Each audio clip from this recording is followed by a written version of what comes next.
네, 할렐루야. 환영해 주셔서 감사합니다. 우리 정유한 목사님 방금 말씀해 주셨듯이 86년에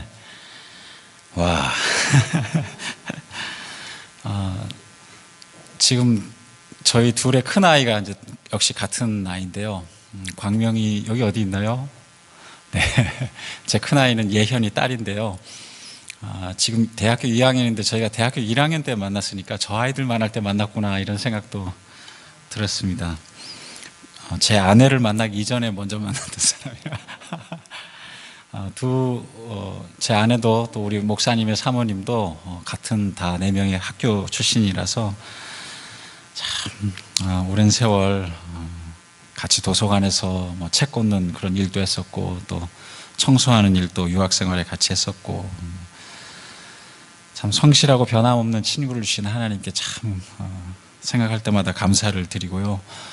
또 기도하고 결정하고 나아가는 우리 친구 목사님의 모든 일에 있어서 저는 언제라도 100% 100% 순종하고 지지하고 또 축하합니다. 귀한 목사님 친구 주신 하나님께 감사드리고 또 그 목사님이 기도하고 오신 이 세이비어 교회 역시 참 모든 성도님들 또 우리 목사님 모두 귀하고 복된 분들이십니다. 제가 어제 만나서 설교 시간에 그래도 이렇게 오래 교제했는데 뭐 좀 재미있는 이야기라도 좀 이렇게 하고 그럴까? 네. 혹시라도 다음에 언제 한번 뭐 세미나라든가 그때 이렇게 편한 자리에 오시면 한번 제가 많이 과거에 대해서 오늘은 그저 하나님 말씀만 있는 그대로 전하고 가도록 하겠습니다. 우리 한번 기도하시겠습니다. 은혜가 풍성하신 아버지 하나님, 하나님의 은혜와 사랑을 다시 한번 감사드립니다. 오직 하나님의 말씀만 살아서 역사하는 시간 되게 하여 주시옵시고 부족한 종을 귀한 은혜의 도구로 사용하여 주셨사오니 하나님께서 잘 도구로 사용하여 주시옵소서. 예수님의 이름으로 기도드립니다. 아멘. 현대를 살아가면서 불안, 두려움, 또 우울, 스트레스 이런 말들을 많이 사용하게 됩니다. 두려움이란 말이 인류 최초로 실제로 사용된 때는 아담과 하와가 불순종한 직후입니다. 창세기 3장 10절에 보면 이르되 내가 동산에서 하나님의 소리를 듣고 내가 벗었으므로 두려워하여 숨었나이다. 여기 두려움이란 말이 처음에 등장하게 되는데요. 야레라고 이렇게 원어 성경에 보면 발음을 하는데요. 이 동사가 처음 등장한 이후에 구약 성경에 368번 사용됩니다. 그런데 그 가운데 3번은 존경하다, 하나님에 대해서 두려운 마음으로 존경하다 이런 뜻으로 이제 사용되는 3번을 제외하고 나면 꼭 365번입니다. 1년 365일 왠지 매일마다 두려움을 안고 살아가는 것이 우리 인생이구나 하는 그런 느낌도 들게 하는데요. 오늘 본문에도 보면 예수님께서 물 위를 걸어가시고 또 베드로도 주님을 따라서 물 위로 걸어갔던 유명한 말씀입니다. 이 가운데서도 2번의 두려움이란 단어가 등장을 합니다. 이 말씀을 통해서 불안과 또 그 불안으로부터 벗어나 평화를 얻는 온전한 해결책에 대해서 보다 자세하게 살펴보려고 합니다. 3가지로 살펴볼 텐데요. 첫 번째로는 인생에는 고난이 존재합니다. 두 번째로는 주님이 그 고난의 유일한 영원한 해답이십니다. 또 3번째로는 주님을 만난 이후에도 고난이 우리에게 존재할 수 있습니다. 이렇게 순서를 가지고 말씀드리고 결론을 맺으려고 합니다. 오늘 본문에 보면 인생에 고난이 존재한다는 것이 첫 번째 포인트인데요. 심지어는 주님께 순종하면서 이 길을 걸어가도 십자가의 길, 고난의 길을 또 우리가 충분히 또 미리 예상할 수가 있는데요. 오늘 본문 22절에 보면 예수께서 즉시 제자들을 재촉하사 자기가 무리를 보내는 동안에 배를 타고 앞서 건너편으로 가게 하시고 이렇게 되어 있습니다. 여기 즉시란 말은 오병이어의 기적이 끝나자마자 바로 즉시라는 뜻입니다. 주님께서는 오병이어의 기적이 있은 직후에 사람들을, 그 청중들을 다 집으로 돌려보내셨습니다. 그리고 제자들로 하여금 제자들에게도 먼저 배를 타고 갈릴리 바다를 건너가게 하셨습니다. 그리고 예수님은 따로 기도하러 산에 올라가셨죠. 이때가 삼경, 성경에 보면 삼경이라고 되어 있는데요. 새벽 3시부터 6시 사이입니다. 1경이 저녁 6시부터 9시, 2경이 저녁 9시부터 12시, 그 다음에 3경이 뭐 이렇게 되니까 가장 깊은 밤인 셈입니다. 오병이어의 기적이 바로 있었고 또 그 다음에 바로 배로 출발한 이후로 밤새도록 바다에서 노를 젓고 있는 셈입니다. 더구나 풍랑까지 만나서 심한 고생을 하고 있는 거죠. 오늘 제자들의 갈릴리 바다 이 뱃길이 바로 인생길의 하나의 상징처럼 느껴집니다. 더구나 갑자기 풍랑이 일어날 수 있다는 의미에서 더욱 그렇습니다. 지난 저녁 무렵에는 오병이어의 기적이 있었죠. 주님의 명령에 따라서 열심히 떡과 생선을 나누는 그 기적의 기쁨으로 참여했는데요. 그 이후로부터는 고생이 시작되는 것입니다. 그 오병이어의 기적을 보면 남자만 5,000명이 모였다고 했으니까요. 대개 남자 1명에 뭐 부인 또 자녀들 둘 이렇게 해서 4, 5, 20, 뭐 한 2만 명의 무리가 모였을 거라 이렇게 이제 대강 계산을 하는데요. 여러 이제 무리를 지어서 이렇게 앉아 있는 것을 구체적으로 또 계산해 보는 그런 사람들이 있어요. 이 계산해 보니까 뭐 축구장 적어도 하나 크기의 만큼의 사람들이 모였을 거다. 그러니까 동그랗게 이제 원을 앉아서. 그러니까 제자들이 예수님한테 이제 음식을 받아서 사람들한테 뛰어가고요. 나눠주다 부족하면 또 예수님한테 뛰어가고 계속 이 동작을 반복한 거죠. 얼마나 신났을까요? 흥분이 돼서 와, 이 많은 사람들이 아예 도시락 하나 가지고 막 먹고, 그런데 그 다음부터 이제 주님의 명령을 따라서 배를 타고 떠난 다음부터는 고생이 시작된 것입니다. 참으로 업앤다운이 심한 거죠. 주님의 명령을 듣고 순종해도 어떤 때는 참 신나고 그 기적을 참여하는 기쁨이 넘치는 때도 있지만 어쩔 때는 또 고생이 시작되는 때가 있습니다. 그리고 또 고생이 시작되는 것 역시 갑자기 시작되죠. 오병이어의 기적에 참여해서 정말 흥분된 마음으로 기쁘게 참여했다가도 순간적으로 순식간에 풍랑에 빠져들게 되는 것입니다. 실제로 갈릴리 바다는 이제 주위 사변이 산으로 둘러싸여 있는, 또 산과 이 호수면의 높이의 차이가 한 500m 이상 정도 되어서요, 마치 이렇게 깔때기처럼 이렇게 되어 있는 거죠. 그리고 거기 호수가 있어서 풍랑이 갑자기 불게 되는 경우가 있다고 합니다. 갈릴리가 워낙 그런 곳인데요, 또 여기 보면 제자들 가운데 적어도 7명은 갈릴리 출신이라고 성경에 되어 있습니다. 그리고 그 가운데 또 4명은 실제로 어부죠. 베드로, 안드레, 야고보, 요한, 이게 4명이나 어부 출신이 있어도 갈릴리의 모든 돌풍을 예측하기는 어렵습니다. 아마 오늘 밤에 나서면 돌풍이 불어닥친다 예상을 했다면 갈릴리 출신 사람들이 전혀 그 바다로 나갈 리가 없는 거죠.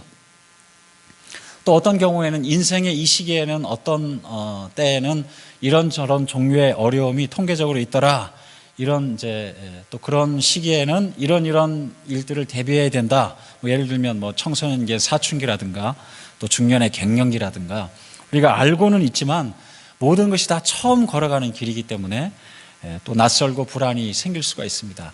첫째가 경험하는 사춘기가 다르고 또 둘째가 경험하는 사춘기가 다르고 또 내가 경험했던 사춘기와 또 다른 거죠. 잠시 전까지만 해도 기분이 좋았는데 갑자기 화를 내는 자녀의 모습을 보게 되고요. 또 자녀도 내가 사춘기를 겪고 있구나 알고 있지만 어쩔 수가 없는 거예요. 기분이 갑자기 좋아졌다가 나빠졌다가, 또 갱년기가 되면 특별히 여성분들 같은 경우는 갑자기 몸에 열이 올라서 부채질 하시기도 하고, 또 가정에 갱년기의 엄마와 또 사춘기의 자녀가 이렇게 같이 존재하는 때가 있을 가능성이 있잖아요. 그러면 양쪽 다 컨디션이 안 좋을 때가 또 있거든요. 그러면 난리가 나죠. 아빠는 중간에서 눈치만 여러 개 살살 보고 이런 때가 생길 수도 있습니다.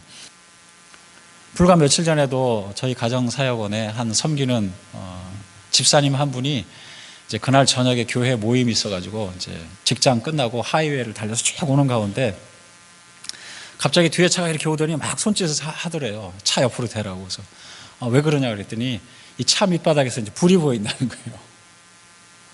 그래서 얼른 차를 이제 그 하이웨이, 말하자면 여기처럼 이제 똑같은 사고가 거기도 있는데요. 순환도로죠. 그래서 갑자기 이제 차를 옆에다 대고 정말 보니까 차 밑에서 불이 나고 있는 거예요. 그래서 차 안에 있는 거 막 주섬주섬 이제 뭐 언제 차가 터질지 모르니까 그냥 필요한 것만 그냥 생각나는 대로 막 들고 내려가지고 또 요즘 뭐 셀폰이 다 있으니까요. 셀폰을 가지고 찍어가지고 또 이제 그래서 우리가 갑자기 기도하게 되고 차는 막 뭐 제가 제 주변에 있는 사람 영화에서나 봤지 정말 처음 봤어요. 차가 온통 불이 붙어가지고 차가 안 보이더라고요. 우리 인생이 마치 그런 것 같습니다. 누가 이렇게 경고를 해주면요, 갑자기 차를 대고 누가 그 저녁에 퇴근하다가 다 교회 가서 반가운 식구 만나서 이야기하고 같이 회의하고 환담 나누고 다 이런 상상을 하면서 오는데 그런 일을 누가 상상이나 했겠어요. 갑자기 차에 있는 것만 몇 가지 챙겨가지고 나오게 되는 그런 것이 우리의 인생입니다. 저도 만 3년 전에 갑자기 아버지께서 뇌경색으로 돌아가셨는데요. 뇌경색이 그 성격이 그렇듯이 옆에 있는 바로 어머니께서 옆에 계셨는데도요, 한마디 말씀도 못하고 그냥 돌아가셨어요. 그래서, 이제 쓰러지신 다음에 바로 병원으로 모셔가지고 제가 그 소식을 듣고 바로 비행기 표를 끊었는데 그 공항에서 기다리는 사이에 한 번 더 텍스트가 왔더라고요. 돌아가신다고. 그것이 우리 인생이 그렇습니다. 우리 이민자의 인생에 다 그런 것이 있죠. 특별히 고국에 가족을 두고 오신 분들은 한편으로 마음에 짠한 그런 것이 다 있습니다. 그래서 그래도 저는 뭐 다행히 신분이라도 이렇게 좀 바로 나갈 수 있는 형편이 돼서 비행기표 바로 끊었지만 신분이 해결되지 않은 분도 계시고 또 심지어는 신분이 있다 할지라도 바쁜 이민 생활 가운데 그렇게 한국으로 바로 나갈 수 있는 형편이 잘 안 되시는 분도 많이 있죠. 우리 인생이 바로 그런 것입니다. 그런데 이 모든 고난의 가장 유일한 해결책, 우리에게는 주님이 계신 줄로 믿습니다. 밤새도록 이렇게 고생을 하고 있는 제자들에게 주님이 오시는 거예요. 주님이. 근데 참 이상하죠? 걸어서 오셨어요. 걸어서 오시니까 제자들이 보고 더 깜짝 놀라는 거예요. 성경을 보면 유령이라 26절에 보면 제자들이 그가 바다 위로 걸어오심을 보고 놀라 유령이라 하며 무서워하여 소리 지르거늘 주님께서 우리에게 오셔도 우리가 상상하지 못한 방법으로, 예상하지 못한 방법으로 오시기 때문에 더 놀랄 수도 있는 것입니다. 예수님께서 그런데 즉시로 27절에 보면 이렇게 말씀하시죠. 안심하라, 나니 두려워하지 말라. 그것이 오늘 설교 본문의 제목입니다. 나니 두려워하지 말라. 주님께서 우리와 함께 하시기 때문에 이 모든 두려움 가운데서 안심하고 이 인생길을 걸어갈 수 있는 줄로 믿습니다. 여기 말씀해 보면 나니, 내니, 예전 개역 성경에는 내니, 요즘 새로 나온 개역 개정 성경에는 나니, 동일한 표현인데요. 이 헬라 원어 성경에 보면 에고, 에이미, 에고라는 것도 나, 주어고 에이미도 그 동사 안에 I 1인칭이라는 그 의미가 들어 있습니다. 내가 바로 그 사람이다. 강조하는 거죠. 구약 성경에 보면 하나님께서 모세에게 처음 나타나셨을 때 모세가 이렇게 물어봅니다. 하나님, 제가 이스라엘 백성 앞에 가서 제가 방금 만난 이 하나님을 누구라고 소개할까요? 그랬더니 하신 그 말씀이 동일한 바로 이 말씀입니다. I am who I am. 내가 바로 그 사람이다. 에고 에이미. 나는 스스로 있는 자라. 이렇게 번역을 해 놓았죠. 내가 바로 그 하나님이다. 앞으로 홍해를 가를 거고 구름 기둥과 불 기둥을 내려줄, 아침에는 만나 저녁에는 메추라기가 있고 그 광야길을 걸어가면서도 한 번도 굶주리지 않게 하시고 의복이 해지지 않게 하시고 신발끈이 닳지 않게 하실 내가 바로 그 하나님이다. 그 하나님께서 성육신하신 그 예수님이 바로 나다. 그것을 지금 정확하게 말씀하시는 거죠. 안심하라, 나니 에고 에이미 I am who I am. 오늘 본문에 이 기적이 있기 전에도 오병이어의 기적을 행해 주셨죠. 이 풍랑을 잠잠케 하신 이 기적도 오늘이 처음이 아닙니다. 이미 한 번 하셨어요. 앞에. 내가 바로 그 예수님이다. 구약 성경에 예언된 그 하나님의 아들 독생자 예수 그리스도다. 오늘 본문 이후에도 중풍병자, 맹인, 귀신 들린 사람 계속 이렇게 기적을 베풀어 주시고요. 천국에 대해서 직접 설교해 주시고 천지를 창조하신 하나님, 그 하나님이 직접 성육신하신 내가 바로 그 하나님이다. 안심하라, 나니 두려워하지 말라. C.S. 루이스는 순전한 기독교에서 불안에 대해서 이렇게 이야기를 합니다. 인간은 자기가 무엇을 해야 될 것인가에 대해서 양심이 있고 도덕률이 있기 때문에 그것을 안다는 것입니다. 하지만 동시에 실제로 그렇게 살지 못한다는 갈등이 우리 가운데 있다는 거예요. 내가 어떻게 해야 된다는 것이 올바른 그 윤리 개념이 있지만 그것에 따라 바로 살지 못하기 때문에 그 차이에 불안이 존재한다는 것이죠.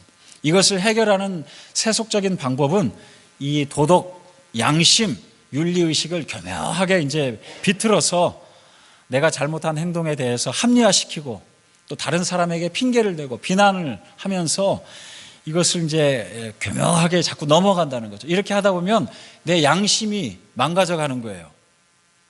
성경에서는 이것을 이렇게 이야기하죠. 양심의 화인을 맞아서 위선적으로 거짓말하는 사람들이다. 디모데전서 4장 1절 2절에 보면 그렇게 되어 있습니다. 자기 양심이 화인을 맞아서 외식함으로 거짓말하는 자들이라. 하지만 양심을 이렇게 무디게 하는 방법으로는 우리 인생의 불안을 해결할 수 없습니다. 우리가 원죄를 지은 이후에는 하나님과 우리 사이의 관계가 깨져 있기 때문에 이 사이에는 항상 불안이 존재하는 거예요. 하나님으로만 채워질 수 있는 이 틈이 다른 것으로 채워지려고 하면 술이든 마약이든 심지어는 인간관계든 인간관계를 서로 맺어가다 보면 서로 사랑을 주고받고 이렇게 연락하고 막 바쁘게 지내다 보면 왠지 내 그 사랑이 채워져 가는 것 같아요. 하지만 사실은 그렇지 않죠. 하나님을 통한 인간관계가 의미가 있고 하나님을 통한 모든 방법들이 참된 방법인 줄로 믿습니다. 하나님 없이 인간관계를 맺으면요, 처음에는 그럴듯하지만 다 공허함이 그 가운데 있는 거예요. 심지어는 교회 생활도 마찬가지입니다. 제가 교회 생활이라고 하는 것을 용서해 주시기 바랍니다. 참된 하나님과 동행하지 않는 가운데, 말씀과 존재하지 않는 가운데 그저 봉사든 무엇이든지 간에, 구제든 무엇이든지 간에 공허함이 있는 거예요. 처음에는 바쁘니까 내가 올바로 하는 것 같이 보이지만, 그래서 하나님께서 처음에 이 세상에 독생자를 보내주시고 우리 주님께서 마국간에 태어나셨을 때 천군 천사가 선포한 말에는 큰 의미가 있습니다. 하늘에는 하나님께 영광이고 땅에는 기뻐하심을 입은 자 가운데 평화가 임한다. 참 평화는요, 주님을 통해서만 이루어지는 거예요. 세 번째로, 주님을 만난 이후에도 다시 힘들어질 수가 있습니다. 이 제자들 가운데 베드로가 있습니다. 베드로는 다른 제자들과 다르게 주님께 청원을 하나 더 드립니다. 28절에 보면 베드로가 대답하여 이르되 주여, 만일 주님이시거든 나를 명하사 물 위로 오라 하소서. 주님, 저도 주님처럼 물 위로 걷게 해주세요. 저는 베드로의 이 청원을 보면서, 기도를 보면서, 간구를 보면서 보다 더 강력한 체험을 원한다면, 확실한 직접적인 체험을 원한다면 기도도 이렇게 구체적으로 해야 되겠구나, 이런 생각이 좀 들었어요. 배를 떠나 물 위로 걷고 싶으면요, 직접 그렇게 간구를 해야 되는 거죠. 그런데 동시에 우리가 기억할 것은 주님께서는 다른 제자들이 이런 요청을 하지 않았다고 해서 꾸지람하지 않으셨어요. 비교도 하지 않으셨습니다. 너희들은 왜 베드로처럼 이렇게 간구하지 않았니? 너희들도 베드로처럼 이렇게 기도했어야지, 물 위로 걷게 해달라고 기도했어야지, 간구했어야지, 이런 식으로 꾸지람하거나 비교하지 않으셨습니다. 그저 주님께서는 베드로의 이 기도, 이 요청 하나만 넣고 베드로와 1대1로 해 주시는 거예요. 실제로 배 안에 있는 제자들은 충분한 체험을 하였습니다. 주님이 이미 물 위로 걸어오시는 것도 보았고요, 또 안심하라, 난이 두려워하지 말라, 이 음성도 들었습니다. 풍랑의 상황에서 이것이면 이미 충분한 거예요. 하지만 베드로는 한 걸음 더 앞으로 나가죠. 어찌 그런 생각을 할 수 있을까? 저는 베드로를 보면서 그런 생각이 들었습니다. 내가 만약에 그 상황에 있었으면 베드로처럼 그렇게 기도했을까? 저는 베드로 스타일은 아닌 것 같아요. 살았다. 주님께서 오셨구나. 이제 아무것도 두려워할 필요가 없겠구나. 이 정도죠. 혹이라도 제가 나도 주님처럼 한번 걸어가 보고 싶다는 생각을 속으로 살짝 했을 수는 있을 것 같아요. 근데 실제로 그렇게 간구는 아마 안 했을 것 같아요. 그냥 성격대로, 하나님께서 주신 기질대로 그렇게 신앙생활을 하는 것입니다. 제자들 가운데 오직 베드로만 12분의 1이죠. 주님께 그런 간구를 드렸고, 그래서 인류 역사상 처음이자 마지막으로 무리를 걸어간 사람도 베드로입니다. 그래서 천국에 가면요, 베드로한테 물어보고 싶어요. 어땠수? 그 맨바닥에 찰랑찰랑 물이 단 거잖아요, 실제로. 어쨌든 베드로는 이렇게 과감하게 물 위로 이제 내려서 걸어가는데요. 그 발걸음이 계속 지속되지 못했습니다. 주변에 풍랑이 눈에 들어온 거죠. 바람이 눈에 들어오고 물결이 눈에 들어오니까 다시 두려움이, 무서움이 마음속에 찾아왔습니다. 그리고 물에 빠져갑니다. 주님께 소리를 지릅니다. 주님, 주여, 살려주세요. 그러자 주님께서는 즉시, 거기도 보면 또 즉시라는 단어가 나옵니다. 즉시 손을 내밀어서 구원해 주십니다. 베드로는 비록 꾸지람을 받았지만 주님의 따뜻한 구원의 손길을 바로 체험한 것입니다.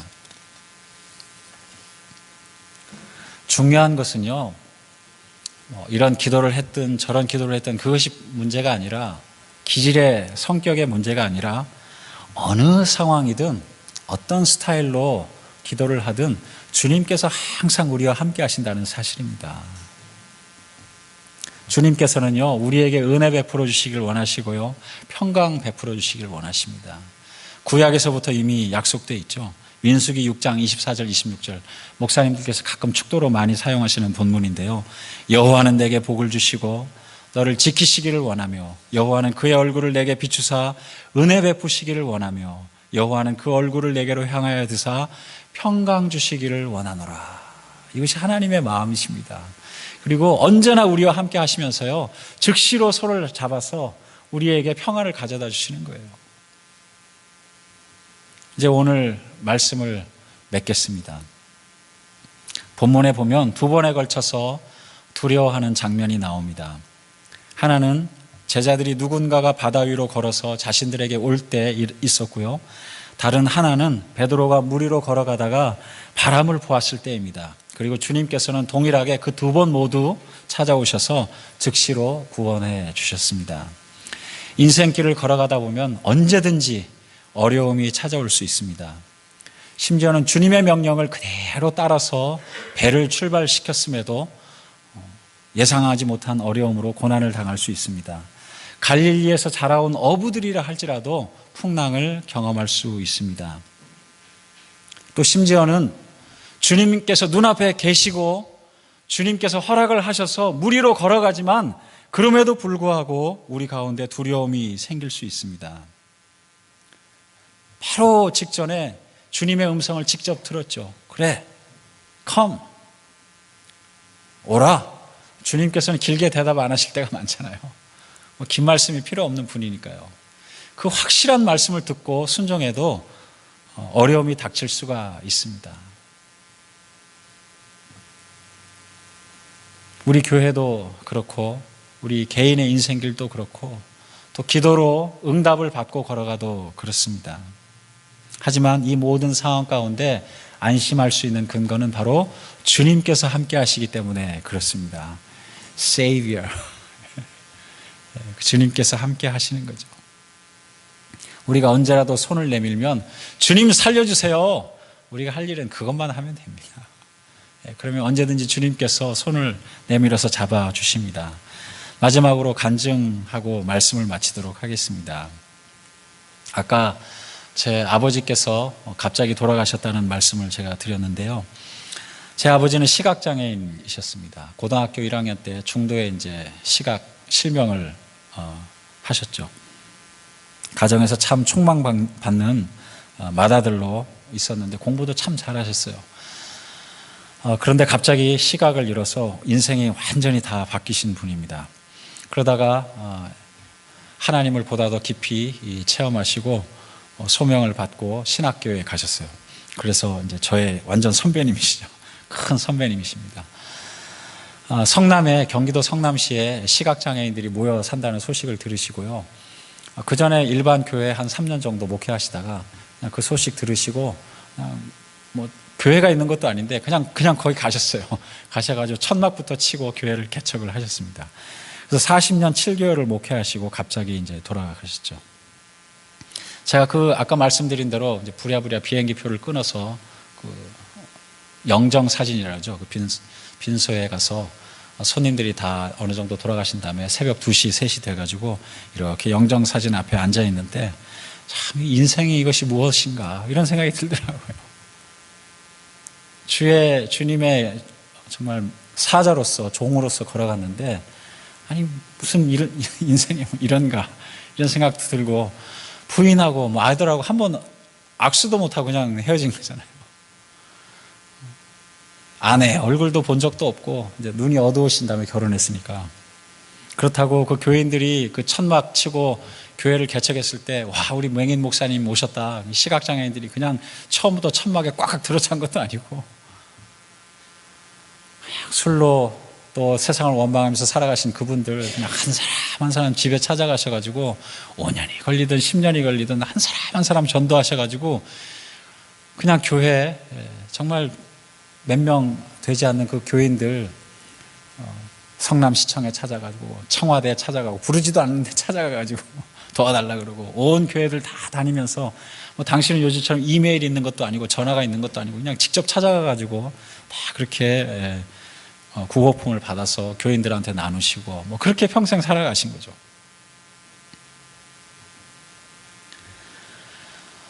저는 아들로서 이제 그 삶을 보면서 비행기 타고 가면서 속으로 이제 꽤 열몇 시간 가잖아요. 이제 어머니를 어떻게 할 것인가 이런 생각을 하면서 가는 거예요. 아버지는 뭐 그렇다고 치고 이제 하나님께서 불러가셨으니까 선한 싸움을 다 마치시고 가셨으니까 이제 천국에서 영원한 안식을 쉬시겠다. 근데 어머니는 어떻게 하나? 내가 모시고 가야 되나? 내가 한국에 나가야 되나?